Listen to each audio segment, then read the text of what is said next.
ആയിരിക്കും എന്നാണ് എൻ്റെ ചിന്ത എന്ന് പറയുന്നത്. അതുകൊണ്ട് ഉൽപ്പത്തി പുസ്തകത്തിൽ നിന്ന് തുടങ്ങി ഹല്ലേലൂയ, വെളിപ്പാടിൽ പോകില്ല അതിനുള്ള സമയമില്ല, ഉൽപ്പത്തിയിൽ നിന്ന് തുടങ്ങി ആ പുതിയ നിയമത്തിൽ വന്ന് നമുക്ക് അവസാനിക്കാം. ഉൽപ്പത്തി പുസ്തകം 2-ാം അധ്യായം അതിന് 18-ാം വാക്യം ഒരാൾക്ക് വായിക്കാം.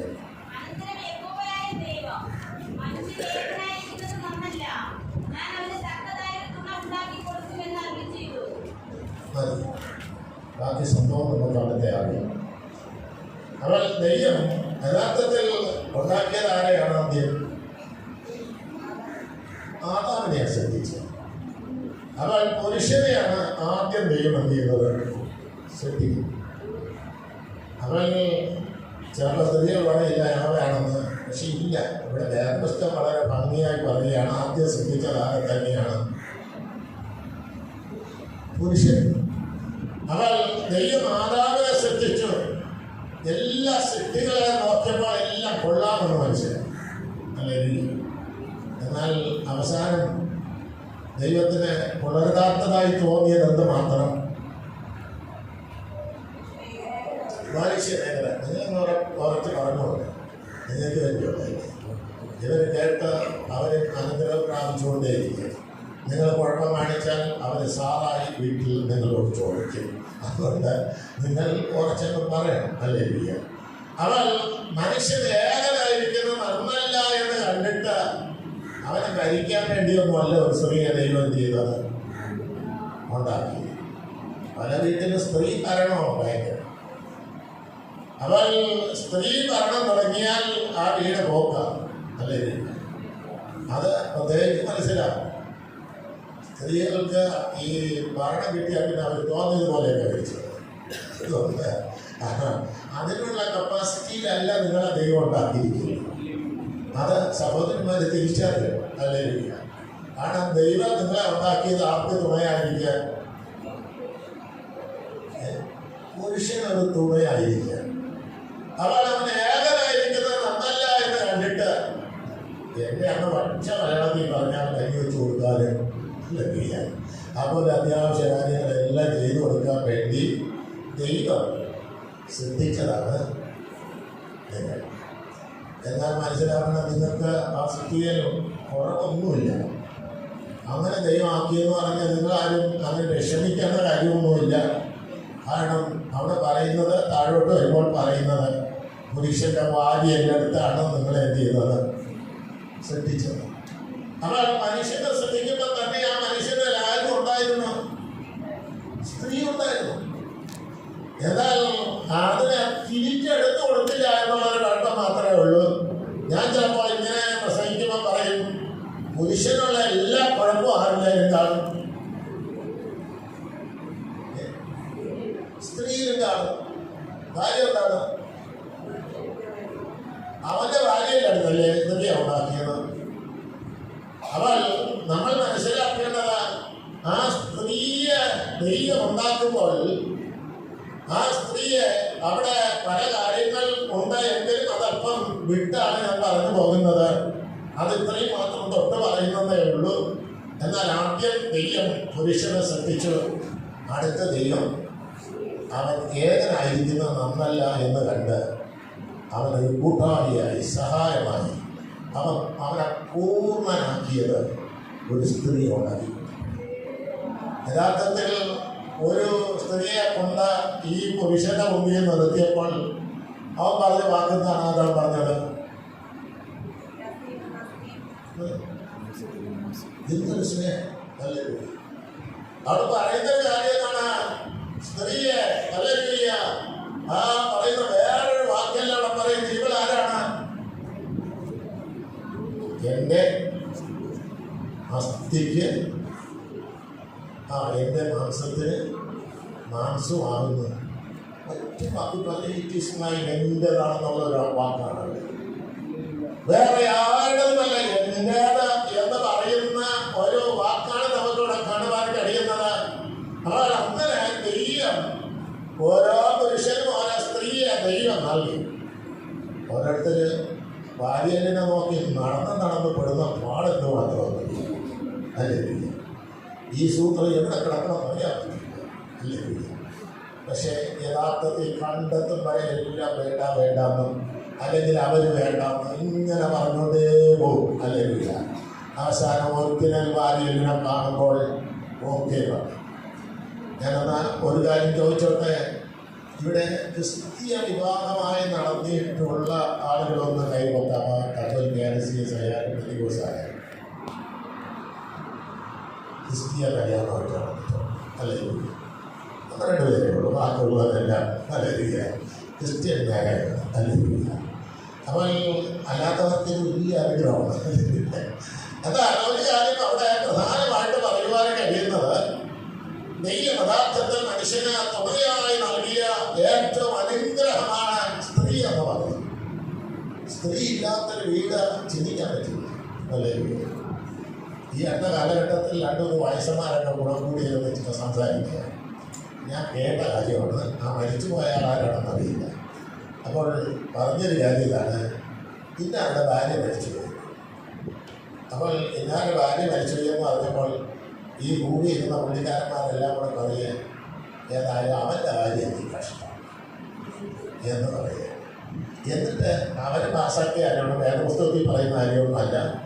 അവർ പറഞ്ഞൊരു കാര്യം ഇതാണ്, ആ ഭാര്യ ജീവിച്ചിരിക്കുമ്പോൾ ഭർത്താവ് മരിച്ചാൽ അവൻ ഭാഗ്യമാണ്. അവർ പാസാക്കിയ കാര്യം. പിന്നെ ഓരോരുത്തരുടെ തന്നേക്കുന്ന ആയുസ് എത്രയെന്ന് എന്ത് ചെയ്യാൻ പറ്റില്ല, പറയാൻ പറ്റില്ല. ഭാര്യയ്ക്ക് എത്ര ആയുസ്, ഭർത്താവിന് എത്ര ആയുസൊന്നും എന്ത് ചെയ്യാൻ പറ്റില്ല, പറയാൻ പറ്റില്ല. എന്നാൽ അവൻ പറഞ്ഞൊരു പ്രയോഗമാണ് ഞാൻ പറഞ്ഞത്. അപ്പോൾ ഇങ്ങനെ പല പല ചിന്തകൾ ആളുകളുടെ ജീവിതത്തിൽ ഉണ്ടെങ്കിലും ഒരു സഹോദരി അല്ലെങ്കിൽ ഒരു കുടുംബ ജീവിതത്തിൽ നമ്മെ സഹായിക്കാൻ ഒരു വ്യക്തി എന്ന് പറയുന്നത് വളരെ വളരെ വലിയ ഒരു കാര്യമായിട്ടാണ് ഞാൻ മനസ്സിലാക്കുന്ന ഒരു കാര്യം. വേദപുസ്തകവും അത് തന്നെയാണ് പറയുന്നത്. എന്നാൽ അങ്ങനെ കുടുംബ ജീവിതത്തെ സ്ഥാപിച്ചവനാര്? ദൈവം. ആദാമിന് ദൈവം കൊടുത്തത് എങ്ങനെയുള്ള തുണയാണ്? തക്ക തുണയാണ് കൊടുത്തത്. പക്ഷെ അവന്റെ ഒരല്പം ഭരണക്കുഴപ്പം കൊണ്ട് എന്ത് സംഭവിച്ചു? നിങ്ങൾ പറയില്ല, വിഷയം ഞാൻ പറയാം. ഇല്ല, സകല മനുഷ്യനും പാപത്തിന് അടിമയായി. മനുഷ്യന് ദൈവം സൃഷ്ടിച്ചത് പാപമില്ലാത്തവനായിട്ടും രോഗമില്ലാത്തവനായിട്ടും കഷ്ടതയില്ലാത്തവനായിട്ടും മരണമില്ലാത്തവനായിട്ടും കൂടിയാണ് ദൈവം മനുഷ്യനെ എന്ത് ചെയ്യുന്നത്? സൃഷ്ടിച്ചത്. സ്ത്രീ മരിക്കാൻ പറഞ്ഞപ്പോൾ എന്തെല്ലാം വന്നു? മരണം വന്നു, രോഗം വന്നു, കഷ്ടം വന്നു, സർവവും വന്നു കയറിയതിൻ്റെ എന്ന് പറഞ്ഞാൽ ദൈവം അവസാനം ഒന്നാൻ എന്ത് ചെയ്തു? ഈ മനുഷ്യൻ ക്ഷമാപഗ്രസ്തനായിട്ട് സ്ത്രീയോട് പറഞ്ഞൊരു കാര്യം ഇതാണ്, നീ വേദനയോടെ കൂടെ മക്കളെ എന്ത് ചെയ്യും? പ്രസവിക്കാൻ. നല്ല രീതിയ ഞാൻ പറഞ്ഞു കേട്ടിട്ടുള്ളതാണ്. നല്ല രീതിയ വേദനയിൽ ഏറ്റവും വലിയ വേദന എന്ന് പറയുന്നത് പ്രസവ വേദനയാണ്. പക്ഷെ പാപമുഖാന്തരം കിട്ടിയതാണ്. അപ്പോൾ ഭരണം നിങ്ങൾ എന്ത് ചെയ്യരുത്? ഭരിക്കരുത്. ഫൈനൽ ഡിസിഷൻ ആർക്ക് കൊടുക്കണം?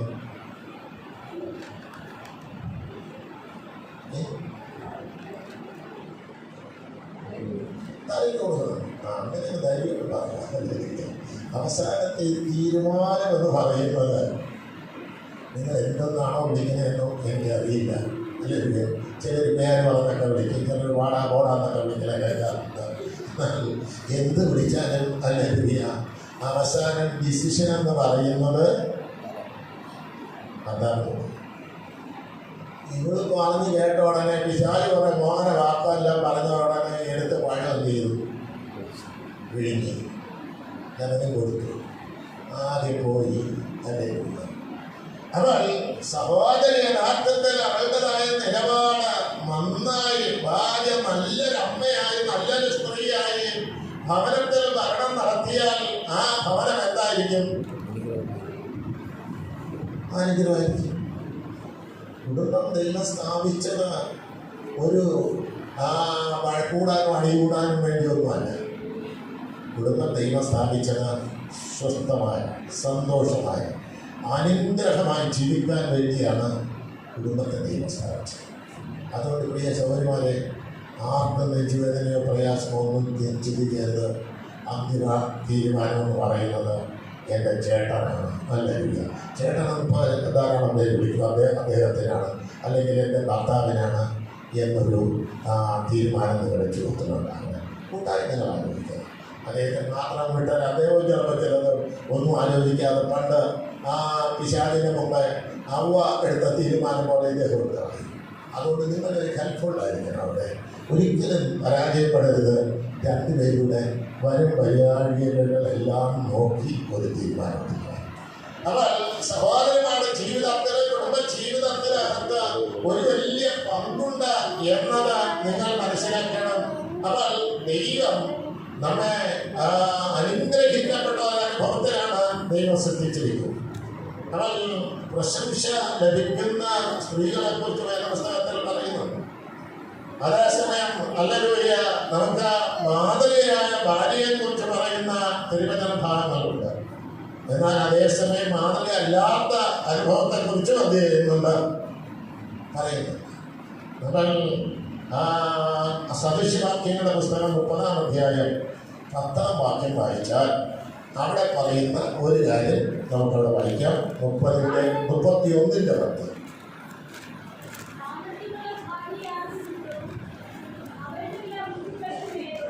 അത് ഭാര്യയുടെ വിലയെക്കുറിച്ച് പറയുന്നത് എന്താണ്? സാമർഥ്യമുള്ള ഭാര്യ ആർക്ക് കിട്ടും? അവിടെ വില എന്താണ്? മുത്തുകളെക്കാളും വിലയുള്ളത്, അല്ലേ? അപ്പൊ സാമർഥ്യമുള്ള ഒരു ഭാര്യ ആർക്ക് കിട്ടുമെന്ന് ചോദിച്ചാൽ അവിടെ പറയുന്നത് അവരുടെ വിലയെക്കുറിച്ച് പറയാണ്. മുത്തുകളിലും വിലയേറിയതാണ്. കോടി കണക്കിന് വിലയുള്ള മുത്തുകളുണ്ട്. അപ്പോൾ അത്ര ഭയങ്കര വില ആർക്കുണ്ട്? ഭാര്യയെ കിട്ടിയ എല്ലാവരും പറയണം, എനിക്കെന്ത് കിട്ടിയേക്ക്? കോടി വിലയുള്ള ഒരു മുത്തിനെ കിട്ടിയേക്ക്. അല്ലേ? അപ്പോൾ കോടി വിലയുള്ള മുത്തിനെ കിട്ടി. ഇനി മാതൃകയായ ഭാര്യയായിരുന്നില്ലെങ്കിലുള്ള ഗതിയുടെ പറയുകയാണ്. 11-ാം അധ്യായം സദൃശവാക്യം 11-ന്റെ 22-ാം വാക്യം കൊണ്ട് വായിക്കുക.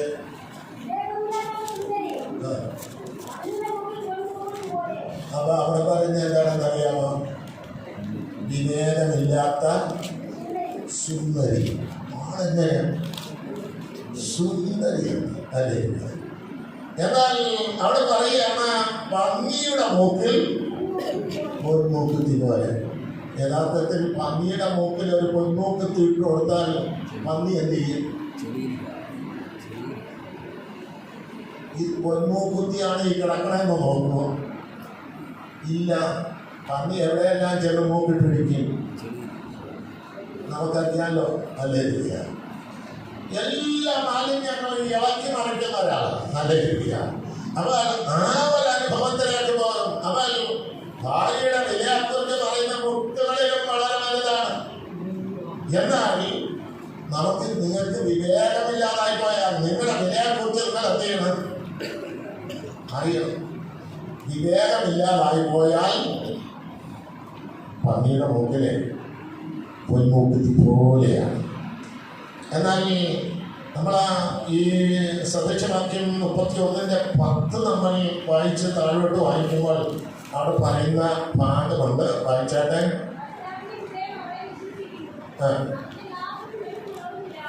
മതി.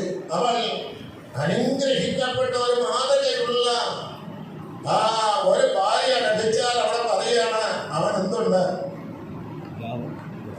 ലാഭം, അല്ലേ? അവന്റെ വരവിന് ഒരു കുറവുമില്ല, അല്ലേ? അവൾ അവളുടെ പ്രാർത്ഥന, അവളുടെ ദൈവസന്നിധിയിലുള്ള അപേക്ഷ ഭർത്താവിനെന്താണ്? ഒരു കാര്യമാണ്. ഈ കാര്യം സഹോദരന്മാരാരും ചിന്തിക്കില്ല. എൻ്റെ ഭർത്താവിന് വിജയം ഉണ്ടാകണമെന്നൊന്നും എന്ത് ചെയ്യില്ല, ചിന്തിക്കാറില്ല. അതിനുവേണ്ടി ദൈവസന്നിധിയിൽ എന്ത് ചെയ്യില്ല, പ്രാർത്ഥിക്കുന്നില്ല. നമ്മൾ ആ സമയം ഉണ്ടെങ്കിൽ ഒരു 10 വീട് കറങ്ങി 10 പേരെ കൊണ്ട് ഫോൺ ചെയ്ത് ഒരു 10 നുണ കേൾക്കാൻ പറഞ്ഞ് ഇങ്ങനെ ഒരു ദിവസത്തെ ചേച്ചി അറിഞ്ഞോ, അല്ലെങ്കിൽ എടി അറിഞ്ഞോ, അല്ലെങ്കിൽ ഇങ്ങനെ ചോദിച്ച് കുറെ കാര്യങ്ങളാണ് പറഞ്ഞ് ഭർത്താവിന് കൂടെ ഉള്ള നാശം മുഴുവൻ ഉണ്ടാക്കിയത്. ആ ഒരു അനുഭവത്തിലേക്ക് നോക്കുകയാണ്. എന്നാൽ ഇവിടെ തിരുവചനത്തിൽ പറയുന്ന ഒരു കാര്യം, ഭർത്താവിന്റെ വിശ്വാസം ആർജിക്കുന്നു, അവനെ യഥാർത്ഥത്തിൽ ഹീറോയാക്കുവാൻ തക്കവണ്ണം പാടും അവൾക്ക് കഴിയും. കാരണം 23-ാം വാക്യം 31-ന്റെ 23-ാം വാക്യം പറയുന്ന ഒരു ഭാഗമുണ്ട്. 31-ന്റെ മതി. അവൾ യഥാർത്ഥത്തിൽ പട്ടണവാദിക്കൽ പ്രഭുക്കന്മാരാണ് കൂടെ ഇരിക്കുമ്പോൾ അവളുടെ ഭർത്താവ് എന്താകുന്നു? പ്രസിദ്ധനാകുന്നു. ഹല്ലേലൂയ. കാരണം അതിന്റെ ക്രെഡിറ്റ് ആർക്കാണ്? സ്ത്രീയാണ് അവനെ ആരാക്കിയത്. പട്ടണവാദിക്കൽ പ്രഭുക്കന്മാരോട് കൂടെ ഇരുന്നപ്പോൾ അവനെ വലിയവനാക്കി. എന്നാൽ ആ സ്ത്രീയുടെ യഥാർത്ഥത്തിലുള്ള അവൾ ചെയ്യേണ്ട കാര്യം ചെയ്യാതെ പോയാൽ പട്ടണവാദിക്കൽ മറ്റുള്ളവരുടെ മുമ്പാകെ അവൻ ആരാവും? പ്രസിദ്ധനും ആകും എന്ന് പറഞ്ഞാൽ നേരെ ഓപ്പോസിറ്റ് എന്ന് പറഞ്ഞാൽ, ഒറ്റ വാക്കിൽ പറഞ്ഞാൽ നിങ്ങളുടെ ഭർത്താവിനെ നിങ്ങൾക്ക് ഹീറോയുമാക്കാൻ കഴിയും, പിന്നെ സീറോയുമാക്കാൻ പറ്റും. ഇത് രണ്ടും നിങ്ങളുടെ കയ്യിലായിരിക്കുന്നു. അല്ലേ? നാട്ടിൽ ഭർത്താവിനെ വലിയവനാക്കാനും നിങ്ങൾക്ക് കഴിയും, നാട്ടിൽ വേറും ധാരണയാക്കാനും നിങ്ങൾക്ക് കഴിയും. എന്നാൽ ദൈവവചനത്തിൽ പറയുന്ന ഒരു ഭാഗം, മാതൃകയുള്ള ഒരു ഭാര്യ അവരുടെ ഭർത്താവിന് എന്തുണ്ടാക്കും? ഹീറോ ആയി പട്ടണത്തിൽ ആളുകളെ മുമ്പ് ഇരിക്കുമ്പോൾ ഇന്നാരെന്ന് പറയുമ്പോൾ ഭയങ്കര ഒരു വലിയ പവറാണ്. ഭാര്യയോടെ ലഭിച്ച കാര്യമാണ്. എന്നാൽ നിങ്ങൾ അങ്ങോട്ട് നാട്ടിലിറങ്ങി എൻ്റെ ഭർത്താവ് ഇങ്ങനെയാണെന്ന് 4 പേരോടെ പറഞ്ഞു. നിങ്ങൾ ആകെ 4 പേരോടെ പറഞ്ഞാൽ മതി. പക്ഷെ ആ 4 പേര് എത്ര പേരെടുത്ത് പറയും? 16 പേരെടുത്ത് പറയും. 16 പേരെത്ര അടുത്ത് പറയും? ഇരട്ടിയല്ല, 4 ഇരട്ടി പറയും. അല്ലില്ല, 16 ഗുണം 4 എത്ര? 64.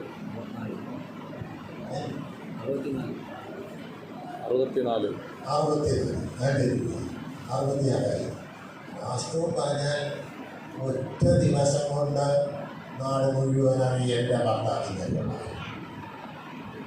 അവൾ ദൈവമക്കളായി നമ്മുടെ ജീവിതത്തിൽ നമ്മൾ മനസ്സിലാക്കേണ്ടത്, അങ്ങനെ വരുന്നത് അങ്ങ് പറയാക്കാനല്ല നിങ്ങളുടെ ജീവിതത്തിൽ ദൈവം നിങ്ങൾക്ക് തന്നിരിക്കും. ദൈവം എനിക്ക് തന്നിരിക്കുന്ന എൻ്റെ ഭർത്താവ് എൻ്റെ ആയുഷ്കാലം മുഴുവൻ എനിക്കൊരു സഹായമായി, എന്നെ പോറ്റുന്നവനായി, എന്നെ പുലർത്തുന്നവനായി, എന്നെ നടത്തുന്നവനായി, എന്നോടൊപ്പം ഇരിക്കാൻ എനിക്ക് ദൈവം തന്ന ഒരു വ്യക്തി എന്ന് മനസ്സിലാക്കിയിട്ട് ഒരിക്കലും നിങ്ങളുടെ ഭർത്താവിനെ കുറിച്ച് ദോഷം പറയരുത്. എന്നാൽ അവൻ പട്ടണത്തിൽ തറയായി ആ മനുഷ്യനെ ഇല്ലാതാക്കാൻ നിങ്ങൾ വിചാരിച്ചാൽ കഴിയും. അപ്പോൾ ഞാൻ അതിൻ്റെ ഒരു ഭാഗം പറയാം. ഭർത്താവിനെ കുറിച്ച് തറയായിട്ടൊക്കെ സംസാരിച്ച് നാട് മുഴുവൻ മനസ്സിൽ ചെയ്താൽ പിന്നെ ഏതായാലും പുള്ളിയായിരിക്കും, ഏതായാലും തറയാണ്. ഇനി അങ്ങനെ എന്ത് ചെയ്യാം? അത് കഴിഞ്ഞ് എന്ത് ചെയ്താലും ഞാൻ നാട്ടിലാകെ എന്ന് തറകാട്ടെ. അതുകൊണ്ട് ഞാൻ പറയട്ടെ, നമ്മുടെ കുടുംബ ജീവിതത്തിൽ നിങ്ങൾക്ക് ചെയ്യാൻ കഴിയുന്ന ഏറ്റവും വലിയ കാര്യമാണ് ഒരു സാമർഥ്യമുള്ള ഭാര്യ, ഒരു അനുഗ്രഹിക്കപ്പെട്ട ഒരു സഹോദരിയായി, ഒരു മാതൃകയുള്ള ഭാര്യയായി നിങ്ങൾ ആയിരുന്നാൽ എല്ലാ അർത്ഥത്തിലും അനുഗ്രഹമാണ്. അങ്ങനെ സാമർഥ്യമുള്ള ഭാര്യയായിരുന്നാൽ 12-ാം അധ്യായം 4-ാം വാക്യം വായിക്കുമ്പോൾ അവിടെ പറയുന്ന ഒരു ഭാഗമുണ്ട്.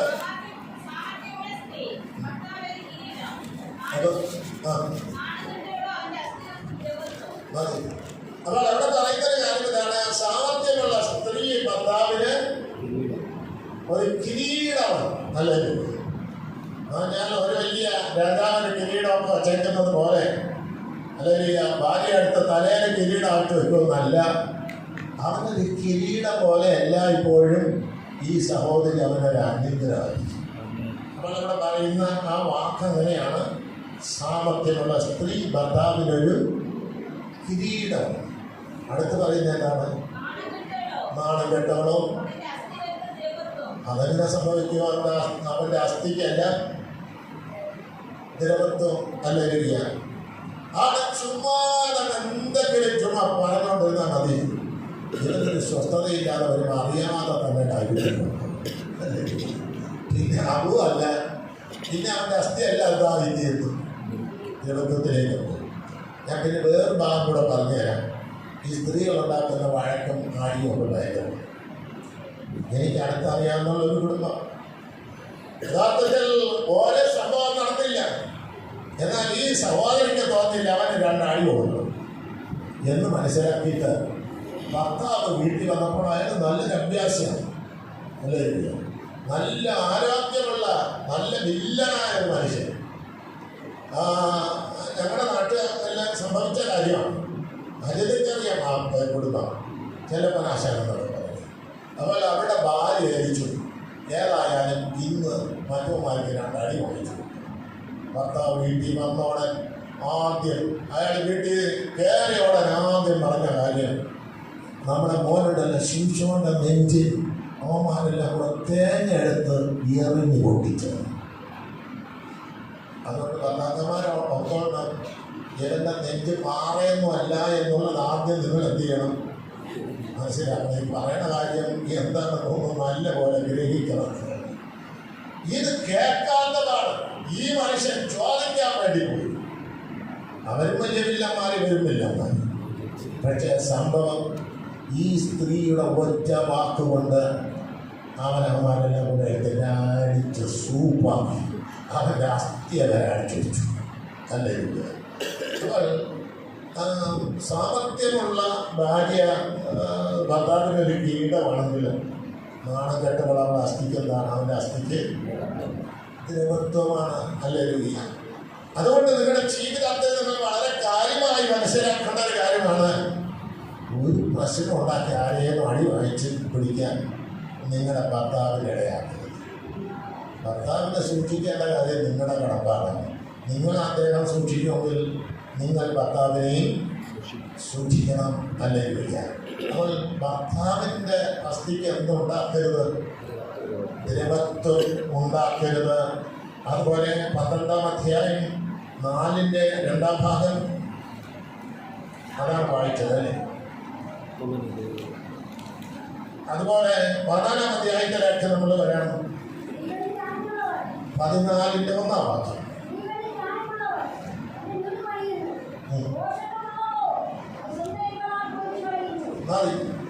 അവൻ സ്ത്രീകളെ കുറിച്ച് അവിടെ പറയുന്നൊരു കാര്യം എങ്ങനെയാണ്?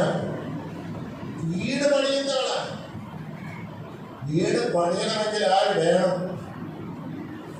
സ്ത്രീ വേണം. സത്യമാണ്, അല്ലേ? എന്നാൽ നാണം കെട്ടവളോ ഇരിക്കും, വീട് പൊളിച്ചളയും. വീട് പൊളിച്ചു കളഞ്ഞാൽ പിന്നെ എന്തോന്ന്? പിന്നെ എവിടെ കിടക്കും? നല്ല രീതിയില്ല.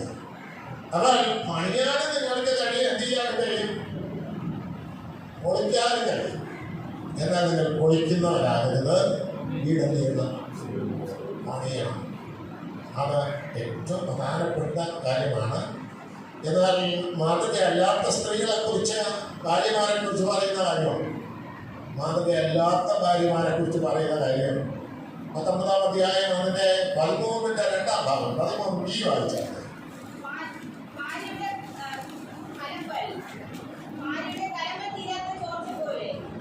നമ്മൾ അവിടെ പറയുന്നത് എല്ലാം വാക്യമാണ് ഞാൻ പറയുന്നത്. ഭാര്യയുടെ കലമ്പൽ വീട്ടിൽ എപ്പോഴുള്ള വഴക്ക്. ഒരിക്കലും നാക്ക് എങ്ങനെ ഇരിക്കില്ല, ചുമ്മാ ഇരിക്കും. ഭാര്യയുടെ കലമ്പൽ വീട്ടിൽ എന്തുപോലെയാണ്? തീരാത്ത ചോർച്ച പോലെയാണ്. ഒരു ചോർച്ചയുള്ള വീട് നിങ്ങളിതൊന്ന് ചിന്തിച്ചു നോക്കണം. സ്ത്രീയുടെ ആ എല്ലാപ്പോഴുള്ള ചുമ്മാ ഉള്ള കലമ്പൽ ഇങ്ങനെ ചുമ്മാ അതുകൊണ്ടേയിരിക്കും. ഭർത്താവ് കയറി ചെല്ലുന്ന സമയം തന്നെ ഒരിക്കൽ ഞാനൊരു സ്കൂൾ അധ്യാപകൻ പറഞ്ഞ കാര്യം പറയുകയാണ്. ആ സ്കൂളിലെ വിദ്യാർത്ഥി അവൻ്റെ ആ സ്കൂളിലെ വിദ്യാർത്ഥിയുടെ അധ്യാപകൻ ചോദിച്ചോടാ അതിൻ്റെ അപ്പൻ്റെ പേരൊന്നും. അപ്പം അത് കാലമാണ്. അവർക്ക് കാലമാണ്. നമ്മൾ ചോദിച്ചു അമ്മയുടെ പേരെന്താ? മൂന്നേരി. അവൾ ഈ രണ്ട് പേരാണ് ഈ വിദ്യാർത്ഥി മനസ്സിലാക്കുന്നത്. അവൾ അമ്മ പറയുന്ന അപ്പൻ ജോലിക്കെല്ലാം വൈകിട്ട് വരുമ്പോൾ പറയുന്ന വാക്കുകളാണ് വരണ്ട കാലമാണ്. എൻ്റെ ഭർത്താവ് വരുന്നെന്ന് പറയാൻ പറ്റില്ല, നിന്റെ അപ്പം വരെയാണെന്ന് പറയുന്നതല്ല, കാലമാടം വരെയാണ്. അവൾ പിള്ളേർ കേട്ടത് അപ്പൻ്റെ പേരെന്താണ്? കാലമാണ്. ഇത് പഠിപ്പിച്ചത് അമ്മ. അവൾ അങ്ങോട്ട് ചെന്നാളെ അപ്പം പഠിക്കുന്ന പേര് എടി മൂതയാളി എന്നാണ് വിളിക്കുന്നത്. അപ്പോൾ പിള്ളേർ കേൾക്കുന്നത് കാലമാണ് മൂതയിൽ. അപ്പോൾ എല്ലാ ദിവസവും ഇങ്ങനെ കലമ്പലുള്ള വീടെന്ന് പറയുന്നത് ഒരിക്കലും ചോർച്ച അവസാനിക്കാത്തൊരു വീട് പോലെ. എല്ലാ സഹോദരിമാരും മനസ്സിലാക്കണം, മക്കൾക്ക് നല്ല വഴി കാണിച്ചു കൊടുക്കാൻ നിങ്ങൾക്ക് തയ്യാറാണ്. മക്കൾ യഥാർത്ഥത്തിൽ നല്ല പാഠം പഠിക്കണമെങ്കിൽ നിങ്ങൾ അതിന് മാതൃകയായിരിക്കണം. അതുപോലെ അപ്പന്മാരും അതുപോലെ മാതൃകയായിരിക്കണം എന്നുള്ളത് പ്രധാനപ്പെട്ട കാര്യമാണ്. അതുപോലെ ആ ബുദ്ധിയുള്ള ഭാര്യ യഹോവയുടെ ദാനമാണ്. 19-ാം അധ്യായത്തിൽ നമ്മൾ വായിക്കുമ്പോൾ 4-ാം വാക്യത്തിന്റെ 2-ാം ഭാഗം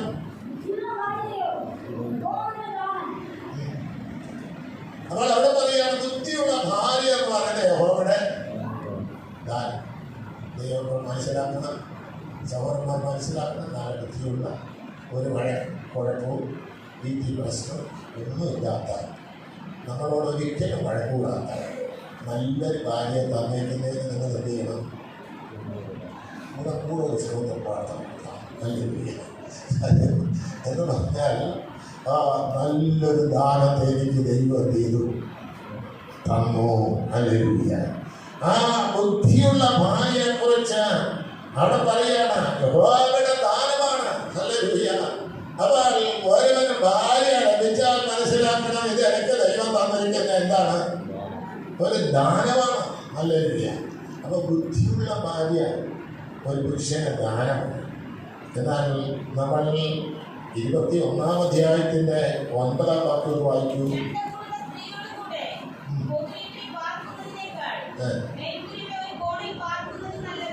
അപ്പോൾ അവിടെ പറയുന്നത് എന്താണ്? അതുപോലെ അതേ അധ്യായം തന്നെ 19-ാം വാക്യം അതായി ഒരുപാട് പറയുന്നുണ്ട്. അവിടെ ഒരു വാക്യം കൊണ്ട് തീരുന്നില്ല. വായിച്ചോ.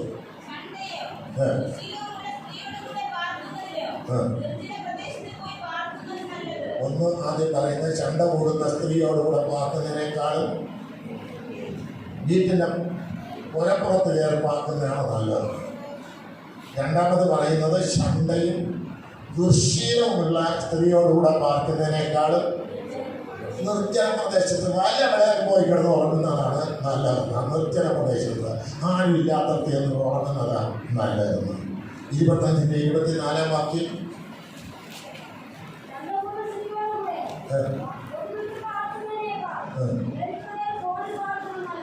വീടിൻ്റെ മോണി പാർക്കുന്നത്, മേലിൽ മോണി പാർക്കുന്നത് നല്ലത്.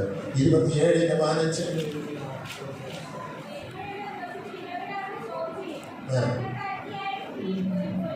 മതി. പക്ഷേ ഇതെല്ലാം കേട്ടിട്ട് ഇപ്പോൾ ആളുകളെല്ലാം വീട് പണിയുമ്പോൾ താഴെ ഒരു നില പണിയും, ഒരു റൂമെങ്കിലും മേളിൽ കൂടെ പണിയും. എന്തിനു വേണ്ടിയാണെന്ന് അറിയാമോ? ഇവിടെ സ്ഥിതി അങ്ങ് തുടങ്ങുമ്പോൾ മോണിക്ക് രക്ഷപ്പെടാൻ വേണ്ടി. അല്ലേ? അവൻ പുരുഷന്മാർ അവിടെ രക്ഷയ്ക്കാൻ സഹോദരന്മാർക്ക് അറിയില്ല മേളിൽ എന്തിനാണ് ഉണ്ടാക്കുന്നത്. അവൻ ശണ്ട കൂടുന്ന ഈ കുഴപ്പമൊക്കെ കാണിക്കുന്ന സ്ത്രീയോടുകൂടെ പാർക്കുന്നതിനേക്കാൾ വീട്ടിൻ്റെ മേളിൽ ഒരു കോണിൽ പാർക്കുന്നത് നല്ലത്. ഹല്ലേലൂയ. എലിയെ പോലെ അണിയെ പോലെ എവിടെയെങ്കിലും കയറി ഇരിക്കാൻ പറ്റൂലല്ലോ. ഒരു റൂം ഉണ്ടെങ്കിലേ പറ്റുള്ളൂ.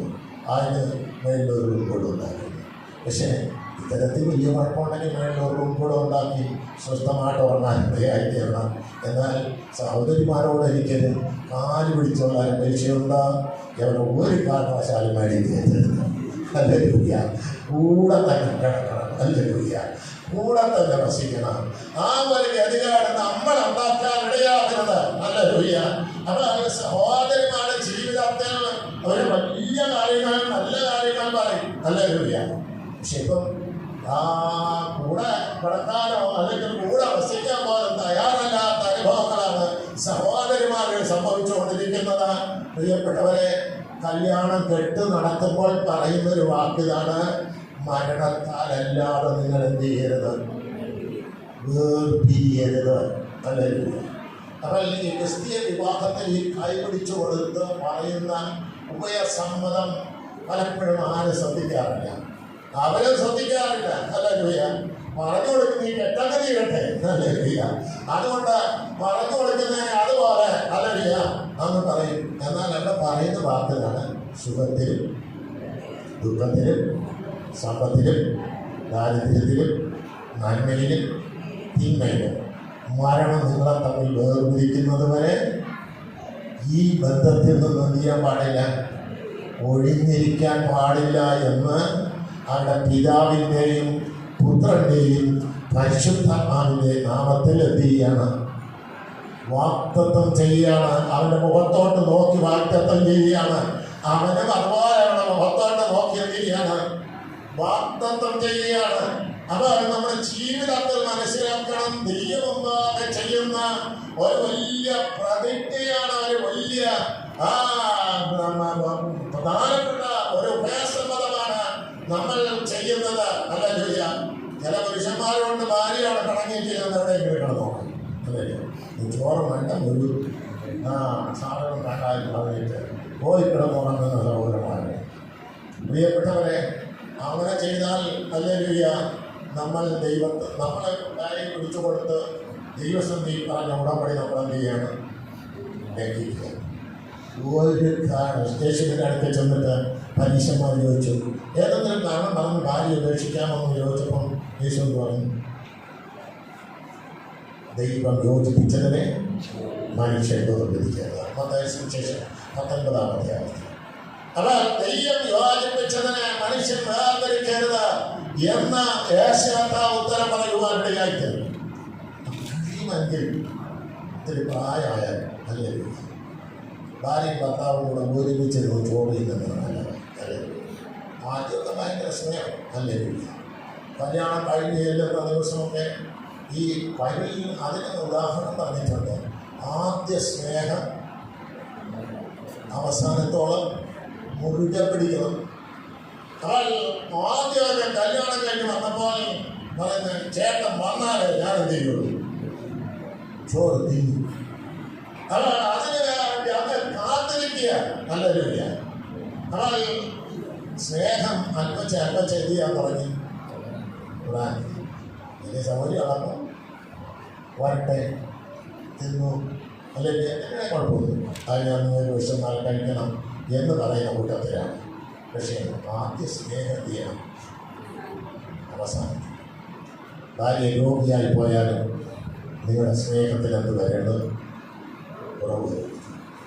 അതാണ് ഭർത്താവ് രോഗിയാകട്ടെ, അല്ലെങ്കിൽ നമുക്ക് വേറെ ചെയ്ത് കൊണ്ടുതരാൻ കഴിവില്ലാത്തവരായി തീരട്ടെ, പക്ഷെ സ്നേഹത്തിന് കുറവ് വരരുത്. ഹല്ലേലൂയ. പട്ടിണിയാണെങ്കിലും വൈരാഹമാണെങ്കിലും ജീവിതത്തിൻ്റെ അവസാനം വരെ സ്നേഹം ഉറപ്പ്. ദൈവമക്കളോട് ഞാൻ പറയട്ടെ, നാളുകൾ കഴിയുമ്പോൾ സ്നേഹം എന്ത് ചെയ്യണം, വർദ്ധിക്കണം, കൂടാനാണ് ഇടയായത്. അനുഭവത്തോടെ ഞാൻ പറയാം. ഹല്ലേലൂയ. സ്നേഹം നമ്മുടെ ജീവിതത്തിൽ വർദ്ധിച്ചു വരണം. അപ്പോൾ അത് വേദപുസ്തകത്തിൽ ക്രിസ്തീയ ജീവിതവും ദൈവമായിട്ടുള്ള ബന്ധത്തെ കുറിച്ച് പറയുകയാണ്. നാമും ദൈവമായിട്ടുള്ള സ്നേഹം എന്ത് ചെയ്യണം, ദിവസം കഴിയുമ്പോൾ കൂടും. എന്നാൽ നമ്മുടെ ജീവിതത്തിൽ ഹല്ലേലൂയ ചിലപ്പോൾ ഭാര്യ രോഗിയാകാം, ബലഹീനയാകാം. അവിടെയാണ് നമ്മുടെ സ്നേഹം ഏറ്റവും കൂടുതലാവുക. ഇതെല്ലാം സൗകര്യമായി ഓർത്തിരിക്കണം. നമ്മുടെ ഭാര്യ അപ്പം തിരിഞ്ഞു നോക്കാൻ പോണ പോലെ അനുഭവമല്ല നമുക്ക് വേണ്ടത്. അവിടെയാണ് എനിക്ക് വേണ്ടി കരുതുന്ന ഒരു ഭർത്താവിൻ്റെ കരുതലിനെ വളരുക. അതുപോലെ നമ്മുടെ ജീവിതത്തിൽ നമ്മളൊരു കിടരാഗിയായാൽ നല്ല ജോലിയ, നമ്മുടെ ജീവിതത്തിൽ അവിടെ നമ്മെ നോക്കാൻ തയ്യാറാകുന്നതാണ് ആ ഭാര്യയുടെ സ്നേഹത്തെക്കുറിച്ച് മനസ്സിലാക്കാൻ കഴിയും. എന്നെ കേൾക്കുന്ന പ്രിയ സഹോദരങ്ങളെ, നമ്മുടെ ജീവിതത്തിൽ ദൈവം തന്നിരിക്കുന്ന കടപ്പാട് വളരെ വളരെ വലുതാണ്. ഹല്ലേലൂയ. ദൈവത്തെ അറിയാത്തവനായിക്കൊള്ളട്ടെ കർത്താവ്, ഏത് തരത്തിലുള്ള വ്യക്തിയാകട്ടെ. ഹല്ലേലൂയ. എന്നാൽ ദൈവത്തിൻ്റെ വചനം പറയുന്ന നമ്മുടെ ആ കൃപയോടുകൂടി ഇടമലുള്ള കാര്യങ്ങളൊക്കെ കാണുമ്പോൾ ആ മനുഷ്യരെത്തി ആ ദൈവകൃപയിലേക്ക് നമ്മുടെ കൂട്ടത്തിൽ. ഞാനൊരിക്കലൊരു ഹിന്ദു സഹോദരിയെ സ്നാനപ്പെടുത്തി. അവൻ സ്നാനപ്പെടുക. അവൾ ആ സ്നാനക്കടവിൽ ചെന്നപ്പോൾ അവളെ സ്നാനപ്പെടുത്തി കയറ്റിയപ്പോൾ അവൻ പറയാണ് ഞാൻ സ്നാനപ്പെടുത്തി. ഹല്ലേലൂയ. അപ്പോൾ അപ്പം എല്ലാവരും കൂടെ ചോദിച്ചു, എന്നോട് ചോദിച്ചു, പക്ഷേ ശശിയെ സ്നാനപ്പെടുത്താൻ. ഹല്ലേലൂയ. ഞാൻ പറഞ്ഞ അവൻ വിശ്വസിക്കണമെങ്കിൽ ഇറങ്ങി വരാൻ പറയുന്നത്. അവൻ ഇറങ്ങി വന്ന് സ്നാനപ്പെട്ടു. ഹല്ലേലൂയ. ഇന്ന് നല്ല മിടുക്കനായി ദൈവകൃപ അവളെ കണ്ട് അവൻ ആ ദൈവകൃപയിലേക്ക് വരാനിടയായി. നമ്മുടെ ജീവിതത്തിൽ നമ്മൾ മനസ്സിലാക്കണം, കുടുംബജീവിതം സോ സ്വീറ്റാണ്, വളരെ മധുരകരമാണ് കുടുംബജീവിതം. നാളെ നമ്മുടെ കുടുംബം എന്ന് പറയുന്നത് വളരെ വളരെ അനുഗ്രഹിക്കപ്പെട്ട ഒരു അനുഭവമാണ്. എന്നാൽ ഇങ്ങനെ നല്ലൊരു കുടുംബജീവിതം നയിക്കുന്നതിൽ ഇഷ്ടമല്ലാത്ത ഒരു വ്യക്തി ഉണ്ടായിരുന്നെന്നറിയുമോ? ഇഷ്ടമില്ല. അവനോട് ചിന്തിച്ചത്. എന്നാൽ ഇവരെ പരസ്പരം എത്തിയതേക്കുള്ളൂ തെറ്റിച്ച് വിശാലമാണ് ചെയ്യും.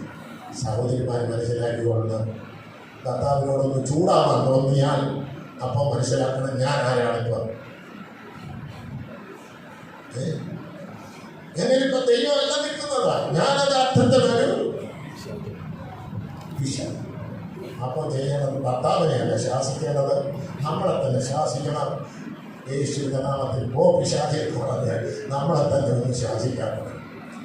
എന്നാലും രക്ഷപ്പെട്ടു. ഹല്ലേലൂയ. അതുപോലെ ഭാര്യയെ അടിക്കാമോ മറ്റോ നിങ്ങൾക്ക് തോന്നിയാൽ ഹല്ലേലൂയ. ഭാര്യയെ അടിക്കുന്നത് ഇതമല്ല. ഹല്ലേലൂയ. നമ്മൾ മനസ്സിലാക്കേണ്ട വേദപുസ്തകം പറയുന്നു, ഭാര്യ സ്ത്രീയെ കുറിച്ച് പറയുന്നത് അവൾ എങ്ങനെയുള്ളത് ധനഹീന മാത്രമാണ്. അടി കൊടുത്താൽ പോയി. ഹല്ലേലൂയ. അപ്പോൾ അതുകൊണ്ട് അവിടെ പറയുകയാണ് ധനഹീന മാത്രമാണെന്ന് തിരിച്ചറിഞ്ഞിട്ട് ഹല്ലേലൂയ. ചിലപ്പോൾ നമ്മളതിനേക്കാളും വലിയ കുഴപ്പം കാണിക്കും. എന്നിട്ടാണ് ഭാര്യ കാണിച്ച് ഓരോ കൊച്ചു കുഴപ്പത്തിന് എന്ത് കൊടുക്കുന്നത്? അടിയന്തരം പറയുന്നത്. ഹല്ലേലൂയ. അപ്പോൾ നമ്മളെ ഭരിക്കുന്നതും ആരായിരിക്കും?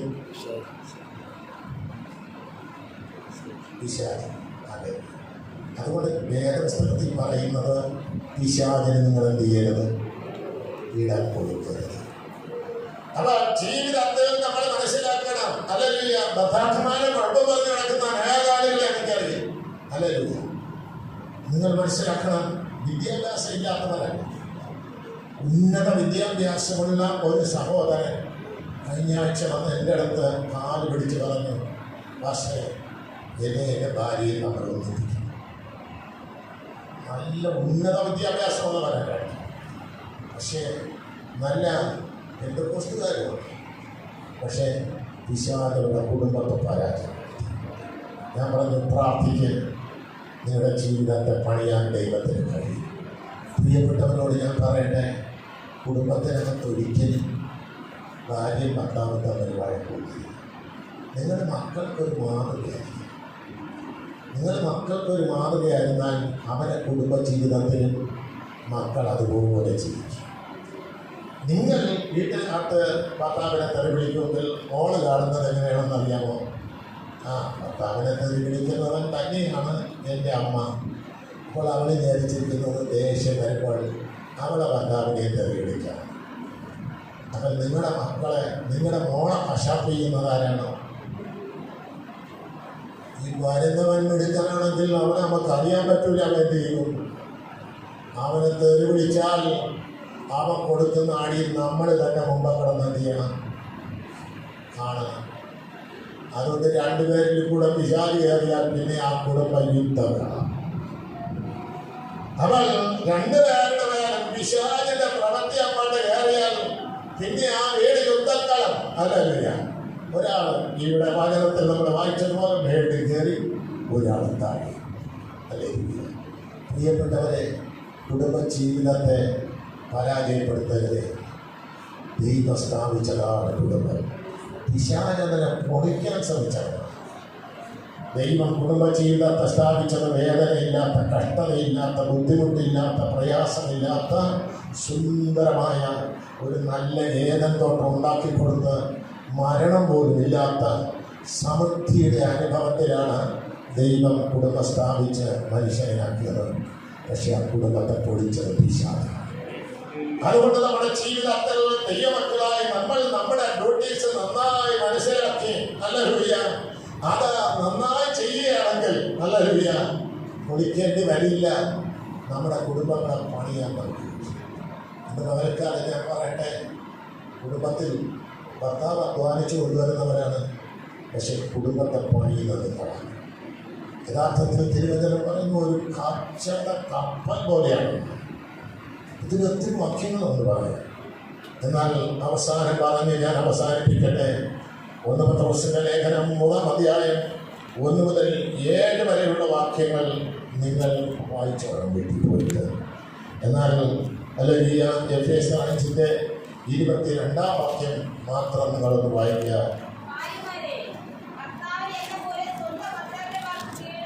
അവൾ ഭാര്യമാരെ, നിങ്ങൾ കർത്താവിനെന്ന പോലെ സ്വന്തം ഭർത്താക്കന്മാർക്ക് എന്ത് ചെയ്യാൻ കീഴടങ്ങുക. അവൾ സഹോദരിമാരോട് പറയുന്നൊരു കാര്യത്തിൽ പുതിയ നിയമത്തിലുള്ള ഈ കാര്യം കൂടെ പറഞ്ഞ് അങ്ങനെ അവസാനിപ്പിക്കും. അവിടെ പറയാൻ, ഭാര്യമാരെ കർത്താവിനെന്ന പോലെ ഭർത്താക്കന്മാർക്ക് എന്ത് ചെയ്യണം? കീഴടങ്ങുക. ദൈവത്തിന്റെ വചനം പറയുന്ന ഒരു കാര്യമാണ്. ഹല്ലേലൂയ. ഭർത്താവ് പറഞ്ഞു, ഹല്ലേലൂയ, ഭാര്യയായിട്ട് ഞാനാണ് വിളിക്കുക. അതുകൊണ്ട് അദ്ദേഹം പറഞ്ഞതിന്റെ അപ്പുറം പറയാൻ വേണ്ടിയല്ല പറയുന്നത്. അവിടെ എന്ത് ചെയ്യണം?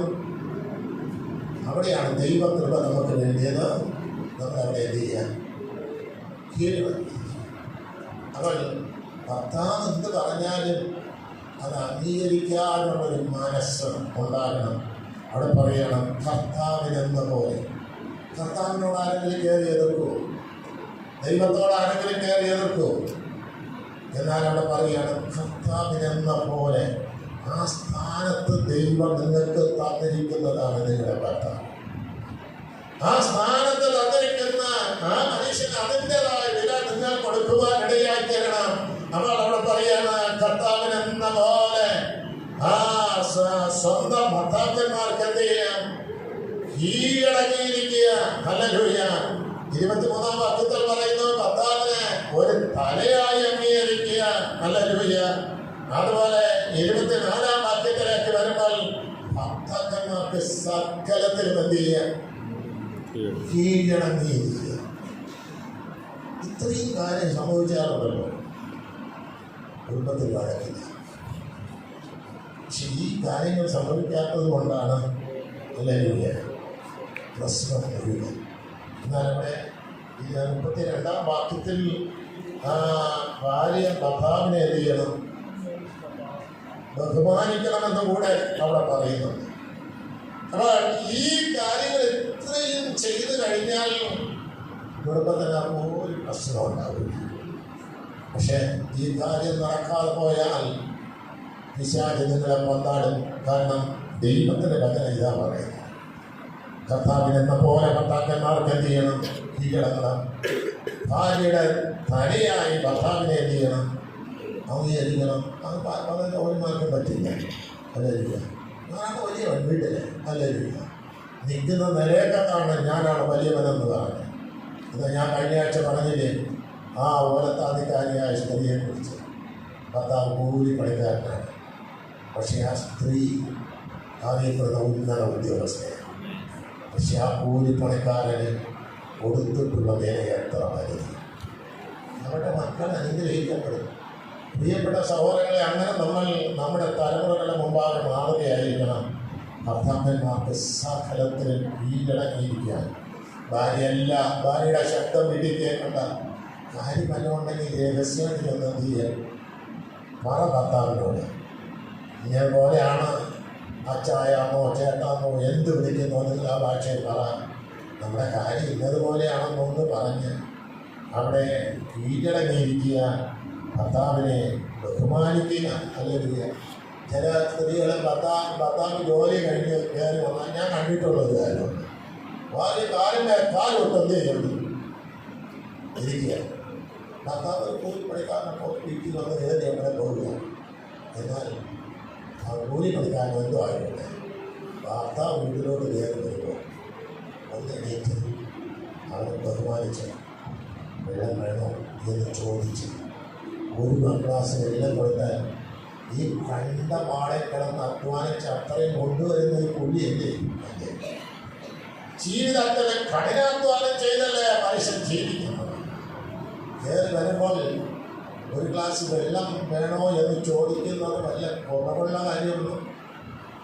നിങ്ങൾക്ക് വല്ല ദോഷമുണ്ടോ? അതുകൊണ്ട് ഇല്ല.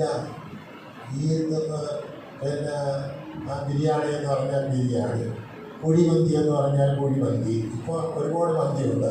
എല്ലാം ഇങ്ങനെ വാങ്ങിച്ച് തരണം മനുഷ്യനല്ലേ.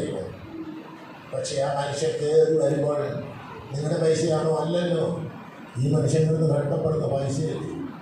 ആ മനുഷ്യൻ കയറി വരുമ്പോൾ ഒരു ഗ്ലാസ് വെള്ളം വേണമോ എന്ന് ചോദിക്കുന്നതിന് ബുദ്ധിമുട്ടുണ്ടോ? നമ്മൾ മഹാറാണികളെ പോലെയാണ് നമ്മുടെ നിൽപ്പെന്ന് പറയുന്നത്, അല്ലെങ്കിൽ ആ മനുഷ്യൻ വന്ന് കാല് പിടിച്ചിട്ട് ഈ ഒരു ഗ്ലാസ് വെള്ളം വേണം, വിശന്ന് നേരി വന്നത്. ഹല്ലേലൂയ. അതല്ല വേണ്ടിയത് ജീവിതത്തിൽ. ഹല്ലേലൂയ.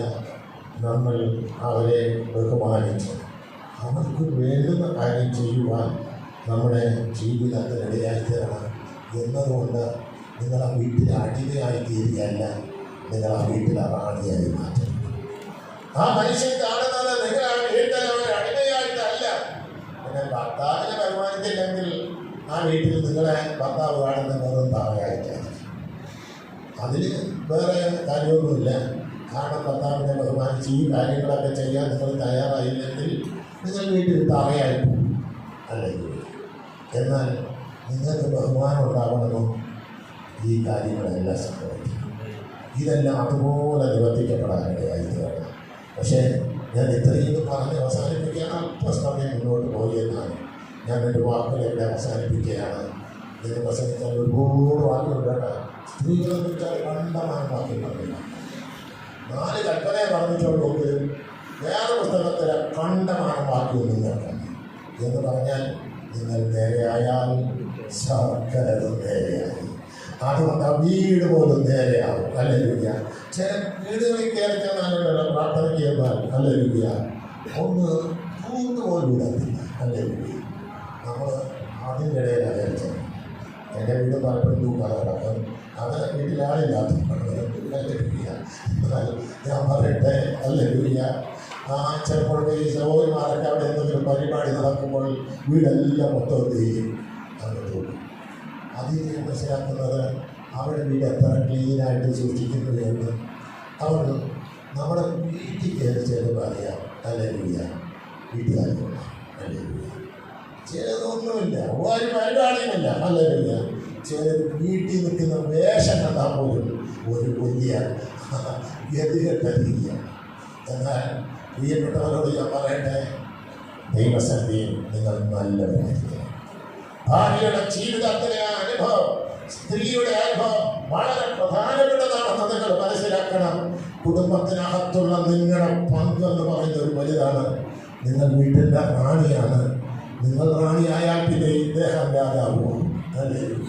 അപ്പോൾ റാണിയും രാജാവും കൂടെ ഭരിക്കുന്ന ആ വീടെന്ന് പറയുന്നത് ഒന്നിനും കുറവില്ലാത്ത വീടാണ്. പ്രജകൾ അവർക്ക് കൊണ്ടുകൊടുക്കുന്നു, നന്മ കൊടുക്കുന്നു, എല്ലാം നന്മയുമുള്ളൊരു വീടായി മാറ്റപ്പെടും. ഇല്ലെങ്കിൽ നരകതുല്യമായ വീടാണ്. അപ്പോൾ നിങ്ങളുടെ വീട്ടിനെ നിങ്ങൾക്ക് സ്വർഗതുല്യമാക്കാം, നിങ്ങളുടെ വീട്ടിനെ നിങ്ങൾക്ക് നരകതുല്യമാക്കാം. അത് സംഭവിക്കാതിരിക്കാൻ ഈ ദൈവത്തിൻ്റെ വചനങ്ങൾ നിങ്ങൾക്ക് അനുഗ്രഹമാകട്ടെ എന്ന് ഞാൻ ഓർപ്പിക്കുകയാണ്. ഞാൻ ചില ആഴ്ചയ്ക്ക് മുമ്പ് പറഞ്ഞു, സഹോദരന്മാരെന്തെങ്കിലും കുഴപ്പം കാണിച്ചാൽ എന്നോട് പറയണമെന്ന് നിങ്ങളോട് പറഞ്ഞു. നിങ്ങൾ എന്തെങ്കിലും കുഴപ്പം കാണിച്ചാൽ അവരോട് വന്ന് പറയണമെന്ന് പറഞ്ഞു. ഇനി ഇത്രയും കാര്യം കേട്ടിട്ട് ഹല്ലേലൂയ, ഈ കേട്ടതനുസരിച്ച് ഹല്ലേലൂയ വല്ല കുഴപ്പമുണ്ടെങ്കിൽ പറഞ്ഞാൽ ബാക്കി കാര്യങ്ങൾ നിങ്ങൾക്ക് പറഞ്ഞു തരാം. പേഴ്സണലായിട്ടായാലും വ്യക്തിപരമായിട്ടായാലും പറഞ്ഞു തരാൻ ഞാൻ തയ്യാറാണ്. ഹല്ലേലൂയ. അതുകൊണ്ട് കർത്താവ് നിങ്ങളെ എല്ലാവരെയും അനുഗ്രഹിക്കട്ടെ. ഈ വചനങ്ങളാൽ നിങ്ങൾ അനുഗ്രഹിക്കപ്പെടട്ടെ. നിങ്ങളുടെ കുടുംബങ്ങൾ കൊച്ചു സ്വർഗ്ഗതുല്യമായി ജീവിക്കട്ടെ.